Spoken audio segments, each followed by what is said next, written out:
반갑습니다 형님들, 안녕하세요. 오늘도 제 숲TV 생방송 와주셔서 감사드리고, 오늘도 숲TV를 보시는 형님들은 추천이나 즐겨찾기 많이 좀 부탁 좀 드리고요. 이따가 유튜브로 보시게 될 분들도 구독이나 좋아요 한 번씩 눌러주시면 감사하겠습니다. 자, 첫 경기 디트로이트 대 시카고 경기 해볼게요. 자, 이거는 일단 직전 경기를 좀 말할 필요가 있겠죠. 둘 다 디트로이트는 워싱턴 상대를 했었을 때, 물론 이제 작년에는 둘 다 핫발이었지만은 올해는 위상이 다르다. 워싱턴보다는 디트로이트가 훨씬 잘 나갑니다. 원정이긴 했는데 디트로이트가 많은 오펜시브 리바운드 그리고 스틸을 통해 가지고 워싱턴의 턴오버를 엄청 유발했었거든요. 그래갖고 얘네들이 어제 거의 한 97번 정도 공격을 시도를 했었습니다. 아마 근데 워싱턴이 14번인가 더 적었을 거거든요. 그래서 디트로이트가 더 많은 공격 기회로 가비지를 냈다. 좋은 경기를 한 거였었어요. 또 이제 오늘 시카고는 휴스턴한테 홈에서 그냥 대패를 했었습니다. 37점 차로 대패를 했는데, 시카고는 사실 이 휴스턴한테 오펜시브 리바운드 같은 것들은 엄청 밀린 편까지는 아니었었어요. 휴스턴이 공격을 할 만큼 시카고도 많이 공격을 했는데 그냥 야투율 차이 때문에 졌습니다. 오늘 휴스턴의 야투율이 거의 한 50%가 넘었었던 것 같고 시카고는 30%대였거든요. 그러다 보니까 질 수밖에 없었다. 아무래도 휴스턴이 꽤나 좋은 수비팀이기는 해요. 지금은 그런 것들이 있는데, 사실 오늘 경기 승패는 좀 어렵다고 생각이 돼요. 저는 3.5여도 이거는 좀 애매하다는 생각이 있는데, 어쨌든 지금 올 시즌 양팀 다 디트로이트 7승 8패, 시카고 5승 9패로 성적 자체는 디트로이트가 괜찮고 홈이기도 합니다. 그런 건 있는데, 더 눈에 들어오는 건 뭐냐, 일단은 요즘에 시카고 최근 5경기, 직전 경기는 이거는 제가 이제 포함을 안 하긴 했는데 백투백이어갖고 이거 기록을 살피기가 어려워가지고, 시카고는 요즘에 공격 각종 부문에서는 상당히 높게 나타난다. 근데 수비적인 면모는 전체 트리플 꼴찌거든요. 한마디로 시카고는 많이 뽑더라도 많이 내준다. 평균적으로 247점이 뜬다, 248점이 뜬다, 이런 얘기를 했었는데, 이건 일단 디트로이트가 홈에서는요 올 시즌에 원정보다 득점이 많이 납니다. 홈에서는 득점이 5점 많아지고 실점이 11점이 많아져요. 그래서 경기력이 마땅히 좋아진다, 그것까지는 모르겠지만 어쨌든 홈에서는 확실히 좀 오바 기세가 많이 있고요. 시카고는 얘네들은 이제 홈이랑 원정의 그 3점슛 같은 것들도 한 3%가량의 차이가 나고, 득실로 보면은 홈보다 원정에서 득점이 9점이 많아지고요. 실점은 비슷합니다. 123이랑 124로 별 차이가 안 나. 그래서 시카고가 원정에서는 평균적으로 거의 한 243점가량 이렇게 나고 있거든요. 물론 이거를 그대로 따라갈지는 모르겠지만, 왜냐면은 시카고는 빠르게 하는데 디트로이트는 조금 천천히 하는 팀이거든요. 근데 한편으로는 직전 경기 워싱턴을 조져놓을 때 보면 디트로이트도 좀 이렇게 전방 압박을 통해 가지고 빨리빨리 할 때도 있기도 하고, 그냥 이거는 시카고의 색깔을 따라가는 게 맞는 것 같기는 해요. 디트로이트라서 조금 고민이 되는데 저는 오바 쪽으로 한번 생각해 보도록 하겠습니다. 그 다음에 마이애미 대 필라델피아 경기도 있는데요. 내일 이제 필라델피아 엔비드랑 폴 조지가 전부 뛸 것 같아요. 엔비드가 퀘스천어블이 붙어있기는 한데 아무래도 이제 좀 쉬었으니까, 백투백일 때 관리도 해주고 이랬으니까 어지간하면은 저는 나올 가능성이 있다고 생각이 되기는 합니다. 근데 이제 여전히 맥시는 못 나오고 있는데, 제가 여기 이제 맥케인이라는 선수를 2번 포지션을 놨거든요. 보니까 우브레 대신에 맥케인을 조금 더 쓰더라고. 이게 맥케인이 신인인데 지금 현재 신인왕 1순위로 꼽히고 있는 선수입니다. 이 맥케인이라는 선수의 지금 최근 활약이 이래요. 올 시즌에 기본적으로 점수도 한 15점 가까이 뽑아주고 있는데 야투율이 47.4%, 3점이 40.3%로 되게 효율이 좋습니다. 보통 이제 필라델피아에서는 벤치 멤버로 많이 나왔었는데 요즘에는 이 친구가 다지다능하고 이러다 보니까 좀 더 써줄 만한 요량인 것 같아요. 어쨌든 필라델피아는 내일 맥케인이 2번 자리에서 좀 나와줄 것 같다. 근데 그렇다고 해가지고 이게 필라델피아가 엔비드 뛰고 맥케인 뛴다 이래가지고 마이애미를 잡을 거다, 이렇게까지 보기는 조금 무리가 있기는 해. 왜냐면 마이애미도 내일 버틀러가 돌아올 수도 있기도 하고 하케즈가 못 나오지만은 얼마 전에 아데바요의 활약을 통해 가지고 조금 반전의 계기를 만들어내긴 했었습니다. 어쨌든 지금 현 시점에서 필라델피아는 12경기 동안 2승 10패로 엄청 안 좋고요. 마이애미는 5승 7패로 그나마 봐줄만한 상태예요. 이런 것들도 생각을 하면은 마땅히, 물론 앞으로 필라델피아는 나아질 거라고 생각을 하는데 그 시점이 언제일 거냐. 아직까지도 엔비드는 조금 출전 시간 제한이 있기는 하거든요. 그것도 그렇고 양팀이 그냥 내일 또 기준점이 214.5인데 양팀 맞대결상으로는 지금 4경기째 언더 중입니다. 작년에 이제 막바지쯤에 105대 104, 209점, 105대 109, 214점, 98대 92, 200도 안 났었고 104대 109, 213 이런 식으로 작년에는 이렇게 좀 언더게임이 지금 4번 연속으로 이어지고 있어요. 둘 다 사실 크게 색깔 변화가 없기도 하고 개인적으로는 그냥 언더 정도만 보고 있습니다. 필라델피아가 엔비드가 나올 때는 자유투 삥 뜯기라든지 외곽에서의 공간 활용도 이런 것들이 괜찮아지긴 하는데, 엔비드가 나온다고 해가지고 필라델피아 템포가 빨라지냐, 그것도 아니기는 해요. 마이애미는 늘 좀 언더템포 팀인데 그나마 요즘 보이는 게 마이애미가 최근에 6경기 동안 득점이나 실점 주고받은 게 특히 좀 수비가 많이 안 되기도 하고 이런 것들이 보이기는 합니다. 마이애미가 의외로 점수가 조금 나고 필라델피아는 오히려 점수가 6경기 동안 안 나섰다. 이런 것들이 보이는데 필라델피아가 이 기간 동안 상대한 게 올랜도, 클블, 뉴욕, 샬럿, 레이커스, 클파 이런 애들이거든요. 그래서 필라델피아가 조금 늠농구를 많이 했어가지고 저는 그거를 조금 더 색깔을 보고 있어요. 마이애미가 상대하는 애들은 인디애나 2번 만나고 덴버, 피닉스 이런 애들 만났어가지고 디트로이트랑도 엄청 주고받고 좀 마이애미답지 않은 경기를 했다고 생각이 됩니다. 필라델피아랑 하면은 저는 둘 다 좀 슬로우 템포가 이어질 것 같아가지고 언더 쪽으로 한번 생각해 보도록 하겠습니다. 승패는 좀 애매한 것 같아요. 저는 개인적으로 필라델피아를 응원은 하지만은 공격이 지금 이렇잖아요. 6경기 동안 득점 꼴찌, 야투나 3점 모두 다 안 좋고 이래가지고 언더 정도만 살피도록 하겠습니다. 그리고 뉴욕 대 워싱턴 경기도 있는데 기본적으로 얘는 상대 전적 같은 것들을 한번 볼 필요가 있습니다. 4시즌 동안 맞대결상으로는 뉴욕이 11대 2로 많이 이겼었고요. 그리고 5연승 중입니다. 작년부터 해가지고 이런 것들이 보이는데 아무래도 워싱턴은 지금 리그에서 가장 경쟁력이 없는 팀 중에 하나예요. 전적 자체가 2승 10패 필라델피아랑 똑같은데 필라델피아랑 워싱턴을 같은 레벨에 두기는 좀 애매하고 지금 워싱턴이 또 8연패 중이거든요. 제가 어제 거는 못 가져오고 그동안 7경기 성적만 이렇게 갖고 왔는데 워싱턴은 기본적으로 빨리빨리 하는 팀이죠. 그래서 얘네들은 본인들의 좀 이런 안 좋은 공격력 야투율이나 3점이 모두 다 쳐박았는데 점수는 이렇게 안 좋은데도 그나마 좀 뽑는다. 이런 와중에 있고 수비적으로는 나름대로 좀 잘 막아요. 야투 13%, 3점 10%로 3점 10등 정도로 등수 자체는 괜찮았었거든요. 막아내는 등수는. 근데 실점은 뒤에서 2등이야. 한마디로 많이 허용을 한다는 겁니다. 기회 자체를. 그래서 워싱턴은 많이 시도하고 많이 내주고 이런 팀이라는 건데 사실 뉴욕은 그렇게 막 빨리빨리 하진 않잖아요. 근데 얘네가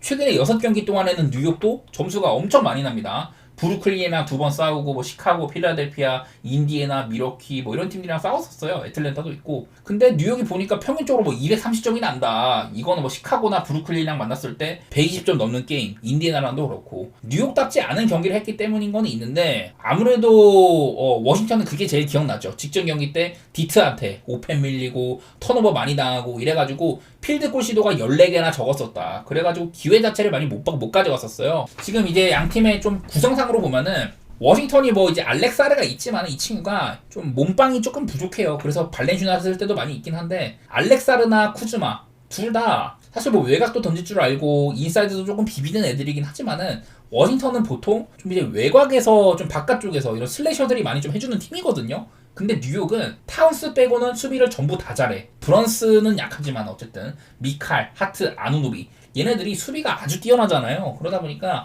상성상으로 저는 워싱턴이 안 된다고 생각이 들긴 하거든요. 물론 뉴욕도 이제 하트 어제 2분 쉬고 46분 뛰었거든요. 미칼도 뉴욕 오니까 경기당 40분 뛰고 이래가지고 뉴욕이 너무 혹사가 심하기는 한데 올 시즌에 워싱턴이요 경기당 이런 편차 같은 것들을 보면은 경기당 평균 110점을 내고 실점이 123점입니다. 그래서 편차가 13점이에요. 마침 근데 딱 핸디값 13.5야. 워싱턴은 그냥 경기당 득점이랑 실점의 편차가 마이너스 13점이어가지고 딱 지금 핸디랑 걸맞거든요. 그러면은 뉴욕이 여태 워싱턴이 올 시즌 내내 해온 상대들 중에서 걔네들보다 잘하는 애들이냐 못하는 애들이냐 그냥 그런 식으로 접근을 했는데 저는 뉴욕은 상위권 팀이라고 보기는 봐요. 올 시즌의 성적은 7승 6패로 그냥 그저 그렇지만은 나는 13.5면은 뉴욕은 그 이상을 할 만한 팀이라고 보기는 보거든. 근데 아쉬운 게 아까 제가 쿠즈마나 알렉사르가 인사이드에서 플레이를 많이 한다. 발렌슈나스도 그렇고 이런 얘기들 했었잖아요. 지금의 타운스는 사실 수비적으로는 그렇게 쓸만하진 않아. 타운스가 상대 이제 공격수한테 일리스트릭트 에어리아 제한 구역에서 상대팀한테 야투율을 거의 90%가량 내주고 있다. 조금 그거보단 괜찮아지긴 했을 건데 근데 그거를 감안하더라도 지금 이제 뉴욕의 이런 5명 중에서 저는 구멍은 타운스라고 보기는 하거든요. 다른 나보다 워싱턴이 뉴욕의 인사이드에서는 조금 그래도 할만은 할 거다. 직전 경기 디트로이트한테처럼 좀 야투 시도를 크게 밀리고 그럴 수도 있기는 있는데 트렌에다가 언더라고 생각하고 있거든요. 이 경기는 모르겠어요. 참 어려운 경기인 것 같아. 핸디가 너무 좀 애매한 것 같아요. 워싱턴 요즘 색깔을 보면 분명히 뛰기는 뛰는데 상대한테 너무 많이 내준다. 그래가지고 얘네가 못 챙겨가고 있어요. 8연패이기도 하고 당연히 워싱턴이 질 거라고 보는 건 맞는데 13.5는 약간은 애매하다는 생각이 있긴 합니다. 저는요. 좀 쉽게 보기는 어려운 경기다라는 생각이 들어요. 그만큼 뉴욕이 요즘에 수비가 좋지는 못해가지고 이 경기도 저는 기준점 설정이 되게 애매하다는 생각이 있는 것 같아요. 어렵습니다 이거.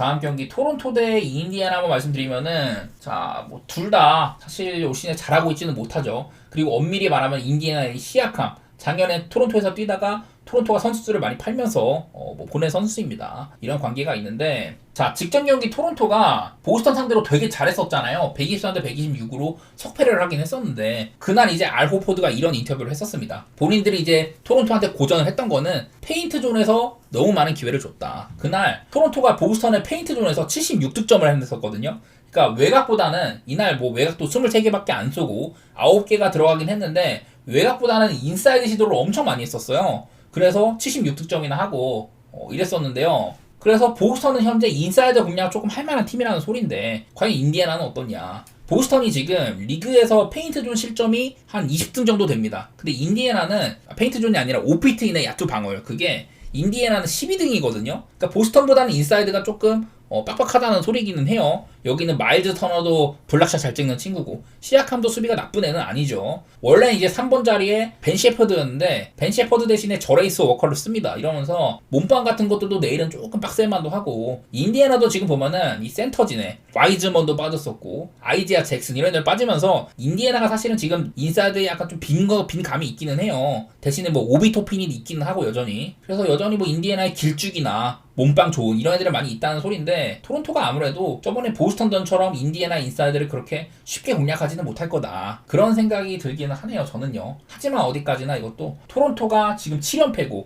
최근 10경기 동안 뭐 1승 9패입니다. 사실 토론토가 딱 이제 반지가 빠지고 나서 그 이후로는 엄청 공격적인 팀이었었거든요. 그러다가 이제 최근 여기 7경기 이 중에 직전 경기 뭐 보스턴도 껴있긴 하지만은 이 중에 6경기가 디트, 밀키, 레이커스, 클파, 세크 이런 애들이랑 했었는데 전부 좀 언더게임 양상이 되게 많았었어요. 200점도 안 난 경기 2번이나 있었고 이게 RJ 바렛을 원래 스코어러로 활용을 하다가 얘한테 약간 좀 그 플레이 메이커적인 성격을 맡겼었거든요. 난 이런 점들이 요즘에 토론토가 조금 변화된 점이다. 물론 그거 하나만으로 토론토가 언더팀으로 돌아섰냐 이렇게 말하기는 어렵지만은 지난번 보스턴전처럼 인사이드 공략이 좀 어려울 거다. 기본적으로 토론토 3점 시도가 적은 팀에 속한다.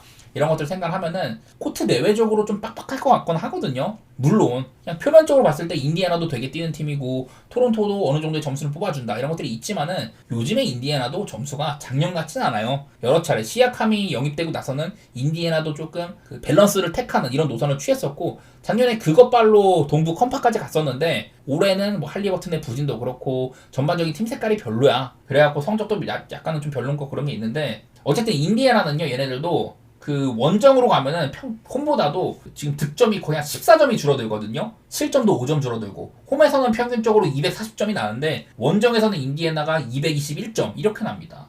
그 대신에 토론토는 홈에서는 득점이 7점 많아지고 실점도 3점 많아져가지고 토론토 홈에서는 한 10점가량 오바 쪽으로 가고 그런 것들이 있기는 한데 인디애나의 하락폭이 더 큰 것 같아요. 그래서 저는 일단은 뭐 언더 그리고 경기 내용상으로는 인디애나가 조금 더 빡빡한 수비를 할 거다. 토론토가 저번 보스턴전보다는 어려워할 거다. 이런 감이 있어가지고 인디애나 사이드로 좋게 보기는 하겠습니다. 어디까지나 근데 지금 인디애나도 무난하게 핸디보기 좋은 팀은 아닌 것 같기는 해요. 다음으로 미러키 대 휴스턴 경기 한번 말씀드릴 텐데 뭐 내일은 밀라드가 이제 한 3경기 정도 이게 못 나오다가 뇌진탕 프로토콜에서 복귀를 할 것 같긴 하다고 하더라고요. 그래서 미러키는 내일 뭐 딱히 요즘 멤버상으로는 그렇게 큰 구멍은 없다. 이런 것들이 보이기는 해요. 아마 게트주 자리에 안잭주가 나올 가능성이 높아 보이는데 직전 경기 때 미러키는요 샬럿한테 패배를 했었는데 솔직히 말해서는 좀 심판골도 못 받았었고 마지막에 그거 라멜로 볼이 자유투 2개 얻어낸 것도 그냥 혼자 자빠질 건데 쿤보의 파울로 기록돼가지고 그 NBA 측에서 이건 실수다 이렇게 인정을 했었거든요. 어쨌든 콜도 못 받았었고 그날 가장 큰 문제였었던 거는 샬럿의 디아바테 무사 디아바테가 이 지금 그 샬럿의 센터진의 공백이 엄청 많은데 경기당 20분가량을 받으면서 리바운드랑 블락 수치가 좋거든요. 그날 디아바타한테 오펜만 10개를 따졌었다. 그래갖고 미러키는 약간 좀 이런 뭐 리바운드 사수 그런 면에서 문제가 됐었는데 휴스턴이 지금 리그에서 오펜 1위거든요. 경기당 리바운드 수치도 지금 여기 보면은 가운데 그래프 보시면은 경기당 리바운드 전체 1위예요. 미러키는 14등 정도고 이런 와중에 있어가지고 저는 늘 얘기하지만 휴스턴의 농구는 강력한 뭐 리바운드 사수라든지 수비 오펜 리바 상대보다 더 많은 공격 기회를 가져간다. 이게 휴스턴 농구의 핵심이거든요. 우도카 감독이 추구하는. 물론 요즘에 휴스턴은 벤블리 또 살짝 커리어 로우인 셈이고 그린도 시즌 초반에 비해서는 약간 별로다. 센군도 조금 별로다. 이런 것들이 있어요. 근데 대신에 휴스턴의 벤치에서는요. 타리 이슨이랑 아멘 탐슨의 핵심이다. 제가 어제 그런 얘기를 했었는데 어제도 아멘 탐슨이 대단한 활약을 했었습니다. 오펜 리바면 오펜 리바, 스틸이나 블락이면 스틸 블락 이렇게 허슬 면에서도 엄청난 수치들을 더해주고 있어요. 그래갖고 요즘에 자바리 스미스 주니어의 출전 시간이 조금 줄었는데 에너지 레벨이라든지 허슬 이런적인 측면에서 휴스턴이 조금 더 나은 팀으로 보이긴 합니다. 과연 이게 릴라드가 돌아오자마자 공격에서 막 10캐리를 하고 3점 터뜨리고 막 이러면은 솔직히 쿤보랑 릴라드를 앞세운 공격 또 미러키가 홈이다. 이러면은 계산상으로는 미러키를 보는 게 맞는데 저는 요즘에 휴스턴의 분위기가 너무 좋다고 생각이 되긴 하거든요. 휴스턴이 지금 뭐 5연승 달리고 있기도 하고 물론 얘네들도 홈이랑 원정 편차가 있기는 해. 홈이나 원정으로 가면은 득점이 5점 줄어든다 이런 게 있긴 한데 작년보다는 간극이 조금 줄었습니다. 그래서 저는 기본적으로는 휴스턴을 좀 좋게 보기는 해요.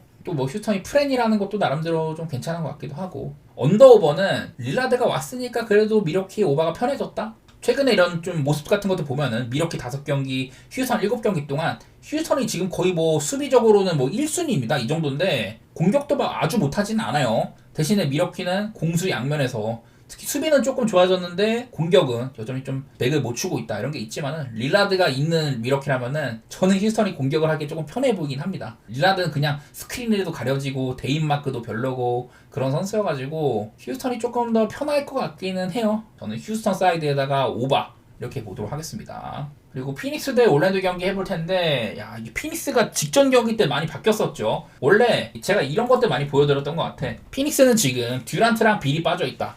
앞으로 빌이 한 2경기가량 더 결장을 할 수 있다고도 하는데 빌이랑 듀란트가 있을 때 없을 때의 차이 일단은 얘네 둘 다 빠지면 팀적으로도 한 6점가량 7점가량 손해라고는 하는데 그뿐만이 아니라 이 득점 실점 같은 부분은 언더오버적으로도 빌이랑 듀란트가 동시에 코트 위에 있으면은 경기는 한 232점 페이스가 나오거든요. 둘 다 빠지면은 실점은 5점 좋아지고 득점은 한 12점이 줄어들어요. 그래서 거의 한 17점가량 언더 쪽으로 간다. 제가 이런 얘기들을 하면서 요즘에 사실 부커가 그렇게 좋지도 않고 듀란트나 빌이 없으면 피닉스에는 별로 스코어러가 없다 이런 말씀을 드렸었는데 오늘 미네소타전에서 부커가 시즌 하이를 기록을 하기도 하고 전반적으로 피닉스의 야투가 되게 잘 터졌습니다.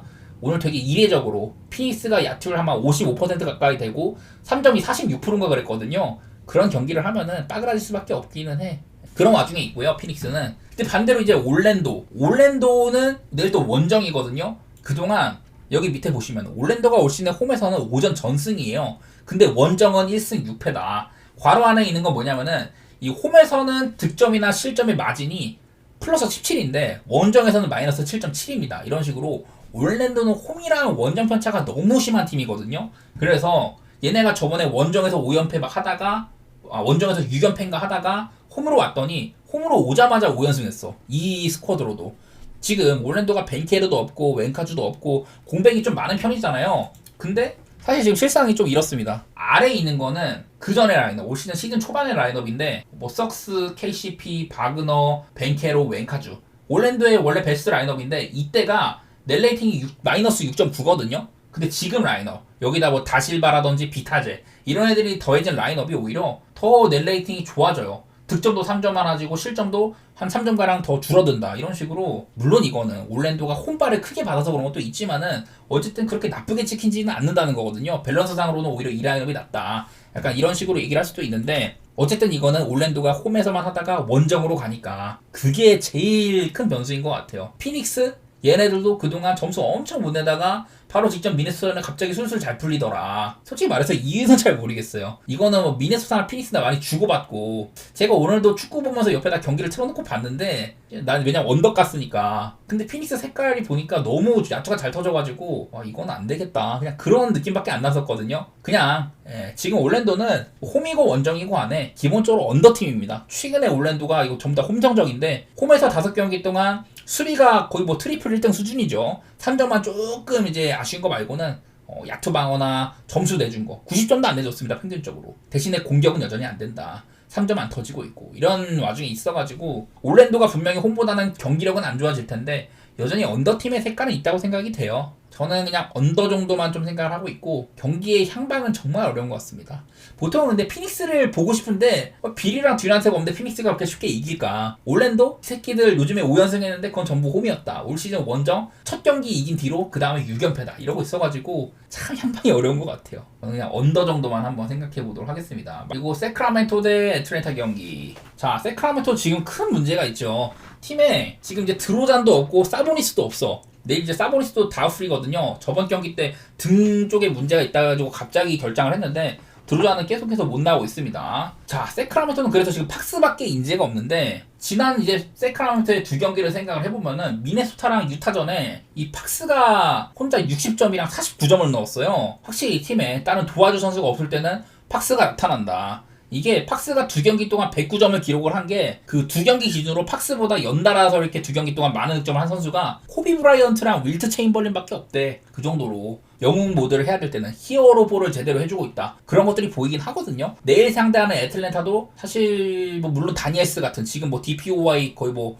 유력 후보 중에 하나 그런 친구로 평가가 되어 있고 뉴올에서 애틀랜타로 건너오자마자 스틸 1위, 디플렉션 1위 이런 식으로 좋은 수비를 보여준 친구가 있어가지고 아마도 팍스가 그전처럼 활약하기 조금 어려울 수가 있다. 그런 생각이 있기는 해요. 무튼간에 뭐 얘기하고 싶은 거는 세크라멘토는 내일도 이렇게 드로잔이나 사보니스가 없다는 점. 이것도 조금 데이터로 한번 살펴보면은 더마 드로잔이랑 이제 사보니스가 둘 다 뛸 때 그때는 뭐 세크라멘토가 플러스 9.35에다가 경기당 한 235.6점 이렇게 난다고 하는데 둘 다 없는 경우 한 6점가량 빠지고요. 점수는 득점은 7점 빠지고 실점은 비슷비슷하다. 이래가지고 사보니스랑 드로잔이 없으면 세크라멘토는 경기력 면에서 특히 점수 생산성에서 다운그레이드가 된다. 내일 이제 세크라멘토의 라인업을 보면은 드로잔 자리에 더그 맥더못. 솔직히 막 드로잔처럼 당연히 생산력은 부족한 선수죠. 그냥 샌안토니오 시절에도 팀이 그냥 유나르 역할? 그런 역할을 했었었고 사보니스만큼 트레이 라이스는 당연히 컨트롤 타워 역할을 할 수도 없고 리바운드 사수 능력도 딸리고 뭐 그런 선수입니다. 그래서 뭐 이런 좀 수비적인 면에서는 더 좋아질 수도 있기는 한데 어쨌든 세크라멘토는 라인업에 손실이 꽤나 있다. 여기다 더구나 또 말링 문코도 없으니까 뭐 애틀랜타는 이제 지금 이 라인으로 돌아간 지 꽤 되고 있는데요. 저는 좀 미래가 밝아 보이기는 해요. 여전히 애틀랜타는 트레이 형이 없을 때가 오히려 경기력이 좋다. 뭐 이런 얘기도 저는 조금은 하고 있기도 하고 마음만 먹으면 수비도 잘할 수 있는 라인업이긴 하거든요. 개인적으로 내일은 세크라멘토의 팍스가 물론 혼자 몰빵을 할 테지만은 다니엘스가 막아서면 난 조금 문제가 될 수도 있다고 생각을 해. 많은 턴오버라든지 왜냐면 팍스 혼자 거의 공격을 해야 되는데 다니엘스 같은 애들이 붙어주고 리샤헤 같이 뭐 길쭉한 애들 이 애틀랜타는 트레이 형이 매치업 헌팅을 당하는 거 말고는 어지간해서는 전부 수비가 괜찮은 애들이 많아가지고 그리고 또 이제 세크라멘토의 높이가 낮아졌다는 점 이런 것들 생각하면은 저는 애틀랜타의 프렌 보고 있어요. 이거는요. 세크라멘토가 핸디를 가져갈 만한 경기는 아닌 것 같다. 그런 생각이고 언더오버는 그냥 아까 말했다시피 세크라멘토는 이 팍스 말고는 없어가지고 애틀랜타가 팍스만 막아세우면은 나름대로 수월할 수가 있다. 그런 게 있기는 한데 어쨌든 뭐 사보니스 드로나 없을 때도 유타랑 121점을 뽑아냈던 세크이기도 하고 저번에 미네소타랑은 물론 연장 가긴 했지만은 정규 시간에도 좀 많이 뽑기도 하고요. 그런 거 생각하면은 233.5면은 그냥 애틀랜타 색깔 따라가겠습니다. 오박 게임 보도록 할게요. 자, 그리고 마지막으로 클파 대 골스 경기가 있는데 이건 아무래도 이 스테판 커리의 퀘셔너블이 가장 큰 문제가 될 수도 있을 것 같기는 해요. 그리고 이제 또 커리랑 하든의 클래식 매치라는 점들 이런 것들이 있기는 해. 작년에는 이게 클리퍼스가 골스 상대로 사전 전승이었습니다. 근데 그때의 클리퍼스는 카와이 레너드나 폴 조지, 하든, 웨스트브룩까지 있는 그런 라인업이었었고 특히 이 맞대결의 한 두 번 정도는 전부 클리퍼스가 한창 강할 때 그때 펼쳐졌었고 골스는 다소간에 어수선했잖아요 작년에. 그때 이제 좀 많이 이긴 거지 지금은 양 팀의 격차가 꽤 있다고 생각이 됩니다. 오히려 반대예요. 클리퍼스는 지금 카와이가 없고 폴 조지는 이적을 하고 웨스트브룩도 나가면서 하든 말고는 경기 운영을 해줄 선수가 별로 없고 그나마 이제 뭐 노먼 파웰이 도와준다든지 주바치 같은 애들 이런 애들이 좀 도와주고 그 정도가 전부인데 공격 면에서는 골스는 지금 뭐 커리가 없을 때도 막 되게 잘 돌아가죠 팀이. 물론 그것도 한두 번이긴 한데 저는 근데 그때 경기를 봤을 때는 골스는 여전히 시스템 하에서는 되게 잘 돌아간다 그런 생각을 했던 것 같기는 해요. 그래서인지는 몰라도 요즘에 골스 저는 이제 최근에 한 7경기 정도 가져왔는데 이거 말고도 골스는 사실 최근에 9경기 동안 8승 1패로 되게 잘하고 있습니다.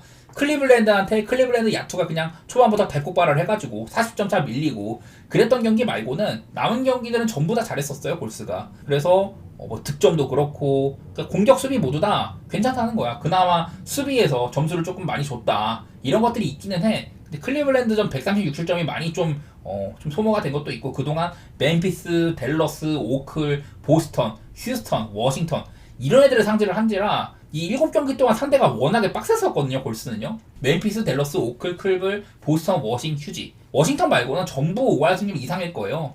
댈러스도 아닌가? 하여튼간에 그 정도로 되게 어려운 일정이었는데도 6승 1패를 한 셈이고 내일 상대하는 클파는 그전 애들에 비하면 좀 할만하다는 거죠. 제 말은. 개인적으로는 뭐 커리의 여부를 좀 살펴야 되겠지만은 골스 쪽으로 좋게 보는 경기가 될 것 같습니다. 지난번 맞대결 걸 때 주바치가 23득 18리바로 대활약을 했던 적이 있거든요. 한마디로 골스의 인사이드를 부쉈다. 높이가 낮다 보니까 그런 적이 있었는데 어쨌든 간에 골스는 지금 팀 리바운드도 2등 정도로 나쁘지 않기도 하고 그때 시즌 극초반에 만났을 때는 골스도 약간은 좀 어수선했던 터라 지금의 골스 상태면 괜찮을 거라고 보여요. 내일 뭐 이렇게 루니가 퀘셔너블이 걸린 점 그런 점들이 골스의 이런 리바운드 사수에 있어서는 조금 애매하기도 하지만은 기본적인 이런 피지컬적인 높이가 좀 밀리다 보니까 그런 건 있기는 한데 저는 그래도 골스 사이드를 보는 게 맞다고 생각이 됩니다. 골스가 그렇게 어려운 애들을 만나고도 6승 1패나 해낸 점들 이런 것들을 조금 더 높이 치도록 하겠습니다.